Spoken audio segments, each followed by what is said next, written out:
राम राम. तर हा आहे आपला ऐश्वर्याचा प्लॉट. याची लागण आहे सप्टेंबर महिन्यातली लागण आहे.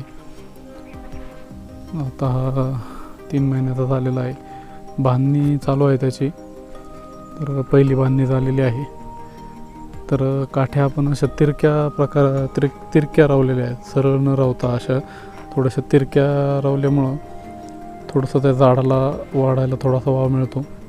तर व्हिडिओ बनवण्याचं मागचं कारण असं की पीक करताना उत्पादन खर्च किती होतो त्याच्यावरती थोडंसं लक्ष दिलं तर थोडासा बाजारभाव थोडा कमी मिळाला तरी चालतो.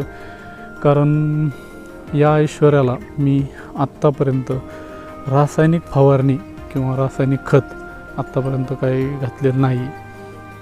थोडासा मावा दिसतो आता इथं. हा मावा, ते माव्यासाठी आता आपण 3 महिन्यात पहिली फवारणी घेणार आहोत. रासायनिक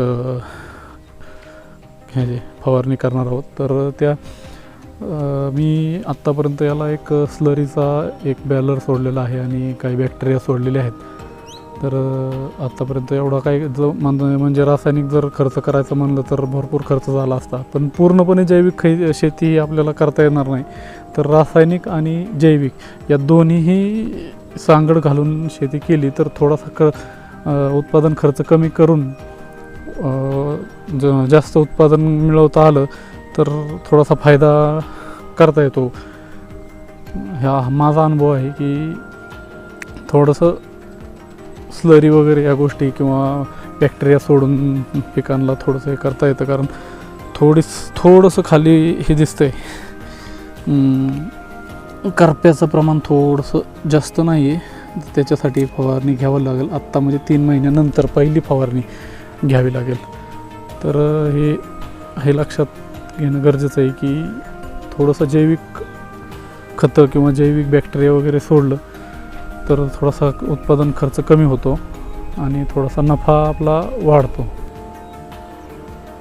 हे मध्ये आपल्याकडे जे बॅक रोटरी त्याने पहिल्यांदा आपण खुरपून घेतलं, नंतर बाया लावून बेड खुरपून घेतले आणि नंतर ते फुलं बांधून घेतली. त्यानंतर परत काय एवढं तण झालं नाही. थोडासा स्वच्छ प्लॉट आहे हा. अशा प्रकारे प्लॉट आला तर थोडा बाजार घावला तर पैसे होऊन जातात.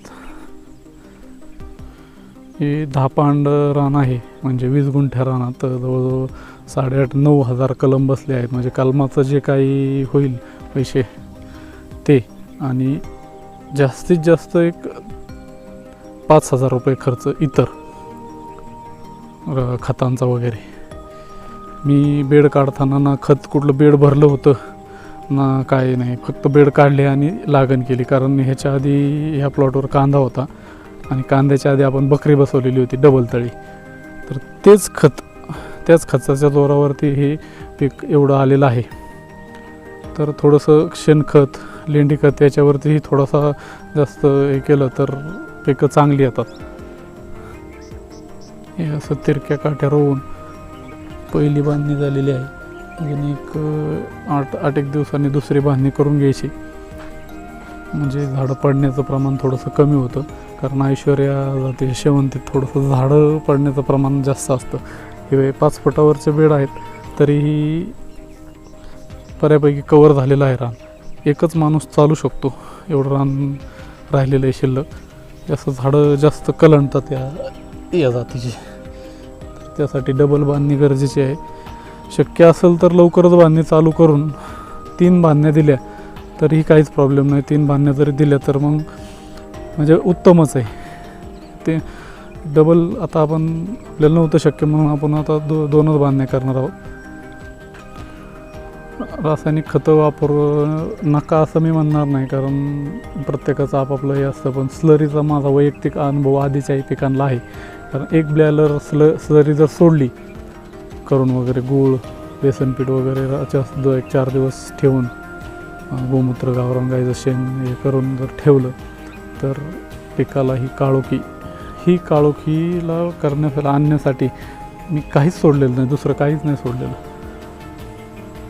तर तेवढं काय लागतं, काहीच नाही लागत ते. त्यासाठी विकत फक्त गूळ आणावं लागतो 50 रुपयाचा आणि बेसनपीठ आणावं लागते.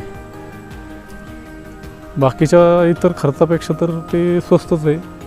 ते करून बघितलं तर चांगलंच होतं आहे. कारण आता हे माझ्या जवळजवळ कमरेपर्यंत आलेले आहेत झाडं. तेवढ्याच ते लेंडी खत आणि स्लरी वगैरे ह्याच्यावरतीच. तर सांगण्याचं तात्पर्य आणि व्हिडिओ बनवण्याचा मागचा हेच हेतू आहे की थोडासा उत्पादन खर्च कमी करा. म्हणजे थोडा बाजारभाव कमी जरी असेल तरी परवडून